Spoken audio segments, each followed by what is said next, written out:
Y hoy hablamos de Un pájaro quemado vivo, de Agustín Gómez Arcos.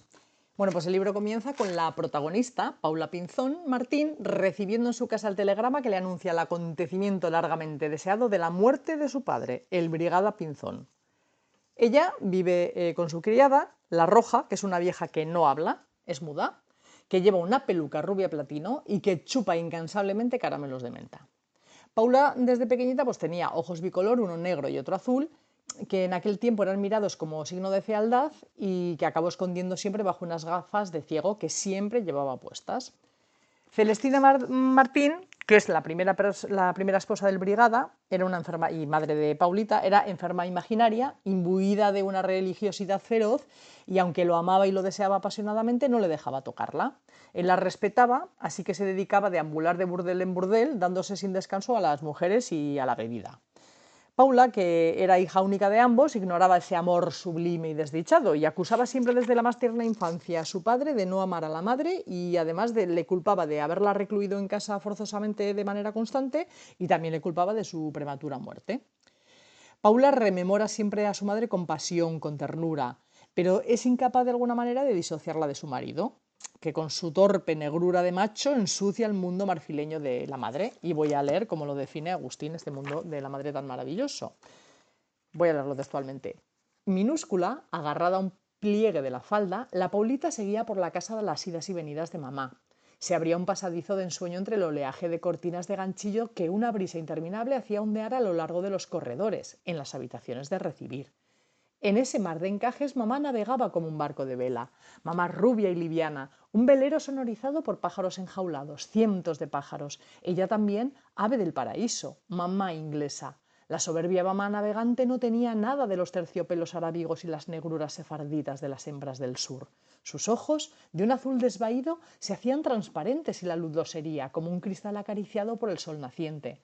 Tarareaba músicas, reía con frecuencia, extendía un dedo pincel que dibujaba de un solo trazo el tarro de opalina mientras su voz murmuraba: «Eso se llama opalina, mi reina». La reina enana, Paulita, idolatraba esa palabra, lechosa y delicada como su mamaíta. Opalina, una palabra joya que definía la traslucidez opaca de mamá, que parecía formada por un agua rara, líquida pero inmóvil, o encantada y que nunca sería un agua viva, saltarina, corriente. Las mañanas de mamá comenzaban a las 10, a veces más tarde, mañanas consagradas al culto de sus únicos dioses, aguas de colonia apenas perfumadas, ondas y rizos rubios, gargantillas de aljófar, puños, cuellos y chorreras de crespón marfil, que ella esponjaba con gracia delicada frente a los espejos. Su mano marfileña acariciaba el mango de marfil de los cepillos para el pelo, el marfil sistemático de los objetos preciosos colocados en la mesa de tocador. Se empolvaba la cara, que enseguida cogía un tono marfileño. Así, calafateada, con las ventas al viento y el rostro enternecido por la jovialidad, mamá se lanzaba una lenta navegación de recreo que la conducía de sala en sala. Distribuía sonrisas, mohines de afección, jarrones, bibelots de porcelana y bolsitas de alpiste para los pájaros. La reinecita enana, Paulita, la seguía con el corazón firme como un soldado.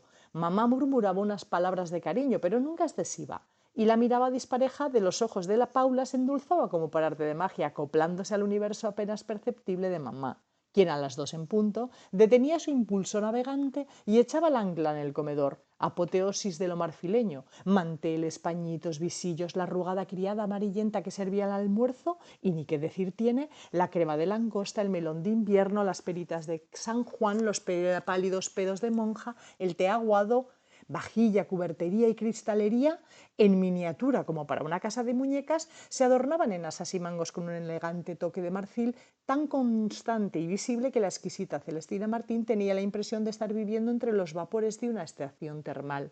En el tórrido calor del sur, incendiado por un sol sahariano, el surtidor del patio imitaba obediente la columna humeante de un geyser. Bueno, pues así transcurría la vida de Paulita niña con su mamá, británica tan distinta de las madres españolas del sur. La madre la despachaba a la hora de cenar porque tenía que prepararse para la llegada del marido, aunque como sabemos acababa siempre en jaqueca, claro, pero Paula no soportaba esa media hora diaria que su padre pasaba en la alcoba de su mamá invadiendo lo que era su reino. Antes del nacimiento de Paula, el Brigada tenía acceso a su cuerpo, claro, pero el embarazo se convirtió en una barrera entre ellos y esa barrera duró ya toda la vida. Parece ser que se conocieron y que se casaron a toda prisa y las malas lenguas hablaban mucho de, pues eso, de que quizás había casado embarazada. Y voy a leer textualmente cómo narra Agustín el embarazo de Celestina, que me hace muchísima gracia.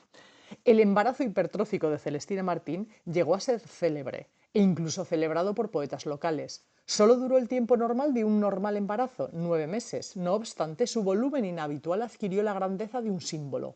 Una enfermera medía cada semana el perímetro ventral y comprobaba con admiración que las cifras subían y subían, que se echaban a volar.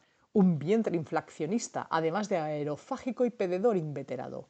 Los enterados hablaban de récord mundial y con el tono profético que conviene a una memoria clásica anunciaban la inminente llegada de una rara especie de erupción uterina desconocida en nuestros días. Una explosión inédita. Otros iban más lejos. Las ballenas decían, ¿cuántos retoños paren? Nadie estaba en condiciones de dar una respuesta por muy incierta que fuera esta simple pregunta. Sin embargo, la más pura lógica indicaba que cuando se trataba de lagar ballenatos, las bestias marinas no le tenían miedo a nadie, ni a nada. No debían privarse, ni andarse con rodeos. Celestina Martín era el único cetáceo terrestre que sus conciudadanos conocían, y aunque su legendaria delgadez no hubiese nunca dejado suponer un desarrollo abdominal de tal calibre, todos estaban seguros de que la dama no les decepcionaría. Se hablaba del asunto en todas partes, en salones, iglesias, prostíbulos y cuarteles, naturalmente, pero también en las colas del racionamiento, y en las casas tristes y oscuras en donde los rojos se enterraban en vida como en una tumba, y en los mercados del extraperlo, en plena calle, en pleno día, en mercados en los que la miseria celebraba los fastos de la victoria. Mejor que ningún otro acontecimiento nacional, aquel embarazo representaba una esperanza para los vencedores y era la prueba de que solo ellos constituían la auténtica reserva espiritual de Occidente. Los 1000 vástagos que sin duda encerraba el vientre de Celestina Martín serían los heraldos de esta misión gloriosa. No era una casualidad que su madre personificase mejor que nadie a la exquisita dama de clase media, pero en ascenso, y su padre al valiente soldado del ejército rebelde, pero victorioso. Sí, el de los vencedores, el verdadero ejército. Los poetas oficiales cagaron versos en su honor, versos ditirámbicos. Comadronas y médicos se disputaban el sitio en la alcoba de la inmensa preñada. Con su voz de barítono, el obispo cantó una misa por la cristiana pareja. Hablaron de ellos todos los periódicos. La radio local lanzó una suscripción nacional para subvencionar la medalla de oro que un día u otro... Pero no. Al final el pluriparto deseado y esperado por todos no llegó. Fue un monoparto vulgar y corriente que nos trajo a Paulita, niña, y que decepcionó a todos. Y Celestina decidió en ese momento que no quería quedarse embarazada otra vez de ninguna de las maneras, negando así el cuerpo a su marido. Y la niña Paulita se negó a llamarlo papá, y además nunca se sintió cercana a él. Es más, solo cuando el Brigada salía de casa la niña era feliz y descansaba. El Brigada Pinzón empezó a esperar entre las sirvientas que su mujer contrataba a ver si aparecía alguna de su agrado, ya sabes, ¿para qué? Pero claro, como eran todas viejas, en edad de jubilación y contrahechas, pues no había nada que hacer, eso sí, eran fantásticas cocineras. Así que él, después de sus pantagruélicas cenas, las que preparaban ellas, y acompañado de Radio Nacional, se engalanaba y se iba de burdeles. Y de madrugada volvía a casa, dormía en el cuarto de invitados y antes de que tocasen Diana ya se estaba listo en el cuartel, o sea que esa era su rutina diaria. Y aunque Paulita no quería a su padre en casa, llevaba la cuenta de sus ausencias porque también sentía la soledad de la madre. Y en este punto volvemos otra vez al telegrama.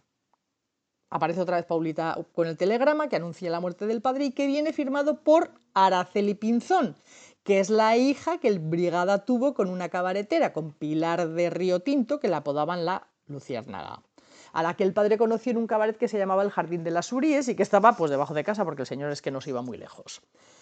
Y hasta aquí puedo leer. Aventúrense a conocer toda esta maravillosa historia de los Pinzón. Lo dejo en la página 48.